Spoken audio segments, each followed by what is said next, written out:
자, 20년도 7월 모의고사 18번 문제풀이 들어갑니다. 자, 표는 염산, 황산, 수산화다툼의 부피를 달리하여 혼합한 용액, 가에서 다에 대한 그 자료를 나타냈죠. 자, 여기에 보면 음이온수의 비율들이 나와 있어요. 산 2개, 염기 하나를 섞었습니다. 근데 음이온이 2종류, 음이온이 3종류가 존재한다라고 얘기를 하면 반드시 용액 안에 이제 음이온의 종류는 염화이온, 황산이온, 수산화이온이 있죠. 자, 3개가 모두 존재하면 무조건 무엇이 됩니까? 염기성이 돼요. 그러니까 얘는 무슨 성? 염기성. 다도 염기성 이렇게 됩니다. 자, 그러면 가는 산성 아니면 중성이 돼요. 2종류만 존재하니까 가에 있는 이 2종류의 음이온은 염화이온과 황산이온이 됩니다. 그쵸? 자, 그러면 선생님이 여기서 존재하는 이온이 염화이온과 황산이온인데요. 하나의 여러분들의 팁을 주자면 굉장히 오랜 시간 동안 우리가 그 중화 반응에 관련된 그 수능 문제를 풀어왔을 때 이런 비율을 주잖아요. 대개는 적은 비율을 가지고 있는 아이가 이가산에 누가 됩니까? 음이온이 됩니다. 그래서 요거를 누구로 주게 되면 황산이온으로 놓게 되잖아요. SO4 2-로 놓게 되면 어지간하면 거의 다 누굽니까? 여기서 더 들어가면 다 산성이 돼요. 그래서 이렇게 무엇합니까? 적은 수의 비율을 가지고 있는 아이를 누구로 둡니까? SO4 2-로 두고 얘를 염화이온으로 둘게요. 그러면 1대4니까 염화이온이 4개 들어왔다라고 하고요. 황산이온이 하나. 자, 여기서 꼭 체크해 주세요. 수소이온은 2개 들어온 거예요. 그쵸? 자, 그러면 5mm일 때 몇 N이 됩니까? 2N이 되고요. 그 다음에 20mm가 되니까 황산이온 2N, 수소이온 4N이 들어오는 격이 돼요.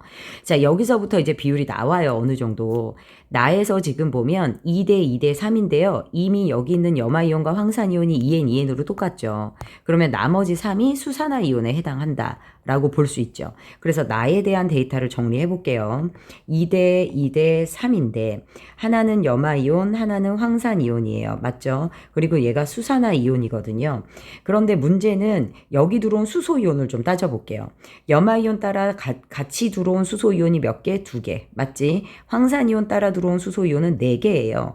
그리고 3개의 수산화이온이 남았거든요. 그러면 6개의 수산화이온이 없어지고 3개가 남은 거니까 여기 전체 이온의 합이 9N이죠. 그치? 자, 그래서 들어온 수산화이온은 Xml에 원래 9N이 들어왔던 거예요. 근데 몇 밀인지 모르기 때문에 10mm에 몇 개 들어왔는지 찾을 수가 없어요. 그러면 다해서 볼게요. 자, 다해서 보면 염화이온이 다시 10mm니까 4개예요. 자, 근데 Y밀리가 몇 밀인지 모르겠어요. 수산화 나트륨이 지금 20mm예요. 역시나 몇 개인지 모르겠습니다. 자, 그래서 다를 정리를 할 때 역시나 이온수의 비율이 지금 어떻게 돼요? 1대2대2죠. 그러면 1대2대2일 때 아까 선생님이 얘기해 준 대로 적은 비율에 해당하는 아이를 SO4 2-2가짜리로 두세요. 자, 그 다음에 얘가 염화이온, 얘가 수산화이온으로 놨을 때 수소이온은 어떻게 들어와요? 얘가 하나일 때 얘가 몇 개가 돼? 2개가 되는데 이미 여기서 이온수가 4N으로 하나 결정된 게 있죠. 염화이온을 2N으로 뒀고 그러면 이온수가 몇 개예요? 일단 얘가 4N개예요. 그러면 수산화이온도 4N개가 되거든요. 이게 이제 비율 때문에 여러분들 다시 숫자가 바뀌면 나중에 안 맞아요. 자, 2대2대에 해당하는 게 염화이온과 수산화이온으로 놓고 풀면 4N, 4N이에요. 그러면 황산이온의 SO4 2-는 2N이거든요. 자, 그럼 여기서 들어온 수소이온 따져봅시다. 황산이온이 2개 들어올 때 수소이온 4개 들어와요. 자, 염화이온 4개 들어올 때 수소이온 4개, 그리고 수산화이온이 4개가 남았다라는 뜻. 그러면 지금까지 총 들어온 수산화이온은 몇 개입니까? 12개예요. 8개의 수소이온 때문에 8개가 없어지고 4개가 남은 거니까. 그럼 20mm에 12개라고 놉시다. 그러면 10mm에 몇 개가 돼요? 6개가 돼요. 그러면 지금까지 내가 푼 문제에 있어서 여기 가용액이 무엇이에요, 얘들아? 여기가 무슨 성이 되물? 중성이 되문. 그치? 중성 아니면 산성이 돼야 되는데 거기에 어긋나지 않습니다. 만약에 이 비율을 바꿔서 풀잖아요. 비율을 바꿔서 풀어도 어쩔 수 없어요. 그게 가로 가면 이 데이터가 중성이나 산성이 된다라는 데이터에 맞지 않는 결과가 나오거든요. 그럼 잽싸게 다시 비율을 놓고 문제를 풀어주면 되기는 해요. 자, 그래서 요렇게 되고요. 그 다음에 여러분들 지금 요렇게 따지면 황산이온이 2N개가 들어온 거니까 자, 누굽니까? Y는 얘 20mm랑 똑같이 20이 되는 거예요.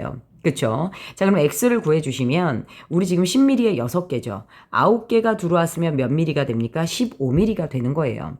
자, 문제는 X 대 Y 3대 4라고 얘기를 했죠. 자, X가 15mm, Y가 20mm, 3대 4 맞아요? 틀려요? 맞습니다. 자, 용액의 pH는 나가다보다 크다. 손이 좀 많이 가는 문제예요. 자, 나의 pH는 몰농도 가지고 우리가 따져 주셔야 돼요. 그래서 몰농도 분의 이온수, 그러니까 부피 분의 이온수를 따져 주셔야 되거든요. 자, 염기성이 강할수록 pH가 커요. 나와 나 중 누가 염기성이 강하냐? 궁극적으로 부피 분의 이온수의 비율이 큰 애죠. 자, 그럼 볼게요. 나 같은 경우 전체 부피가 40mm가 됩니다. 그치? 40mm의 수산화이온이 몇 개가 남아있어요? 3개가 남아있어요. 그런데 다의 경우에는 전체 부피가 지금 50mm예요. 50mm 중에 수산화이온이 4개가 남아있거든요. 자, 그러면 요거 없애고 이 비율을 따져보면 3, 5, 15 대 4, 4, 16이 되죠. 그러면 다가 더 무엇합니까? 비율상 높아요. 그럼 pH가 더 큽니다. 그래서 나보다 다가 크니까 누구요? 니은의 문구는 틀렸어요. 달을 완전히 중화시키기 위해 필요한 염산의 부피는, 달을 완전히 중화시키기 위해 필요한 염산의 부피는 몇 밀인가 라고 했죠. 다에서 지금 남아있는 수산화이온이 4개거든요. 그러면 이 4개를 없애기 위해서 염산은 얼마큼 들어야 돼요? 수소이온이 4개 들어야 되니까 염산이 몇 밀리? 10밀리. 맞네요. 그래서 기억 디귿 해서 답이 3번으로 갑니다. 꼼꼼하게 풀어주세요.